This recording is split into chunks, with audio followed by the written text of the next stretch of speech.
नमस्कार। ज्ञान यात्रा में आपका स्वागत है। विज्ञान की बातें सीरीज़ में हमारी चर्चा चल रही है भोजन के अवयवों के बारे में। आज हम जानेंगे वसा के बारे में। वसा हमारे भोजन का एक महत्वपूर्ण अवयव है, जो एक कार्बनिक अवयव है और जल में अविलेय है। यह कार्बनिक है, यानी यह कार्बन, हाइड्रोजन और ऑक्सीजन से निर्मित है। वसा हमारी प्रत्येक कोशिका में भी उपस्थित होती है। वसा चिकनी होती है।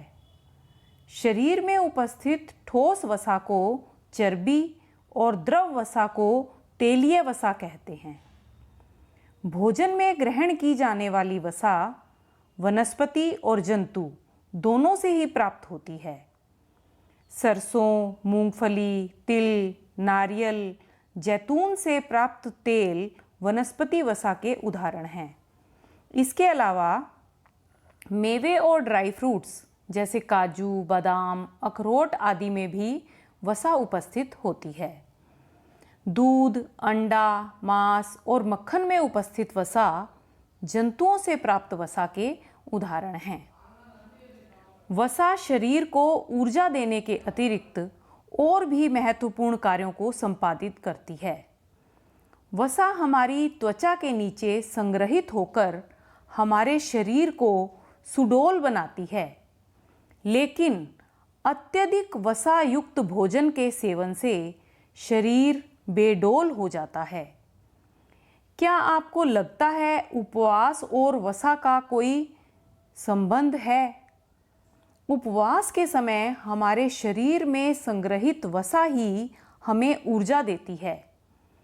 1 ग्राम वसा से मिलने वाली ऊर्जा 1 ग्राम कार्बोहाइड्रेट या 1 ग्राम प्रोटीन से मिलने वाली ऊर्जा से दुगनी से भी अधिक होती है।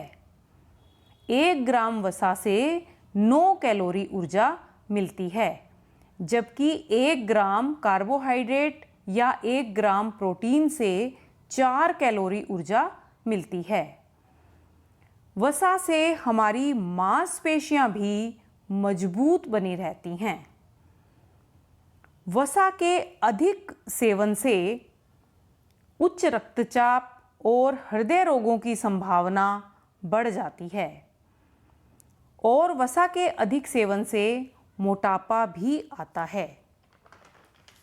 वसा के कम सेवन से मांसपेशियां कमज़ोर हो जाती हैं और कुपोषण होता है, और विटामिन ए, डी और ई और के की कमी हो जाती है।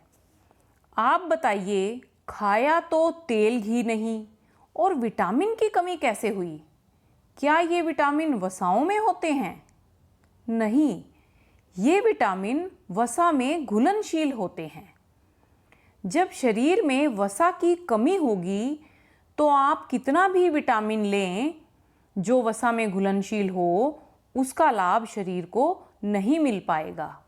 इसका अर्थ है हमें संतुलित भोजन का सेवन करना चाहिए, जिसमें भोजन के सभी अवयव उचित मात्रा में मौजूद हों।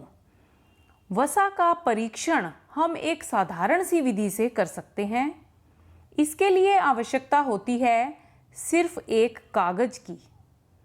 आप सूखे चने, सूखे बादाम, सूखा नारियल, अखरोट या नमक को पीटकर कागज की पुड़िया में इन्हें बांध दें।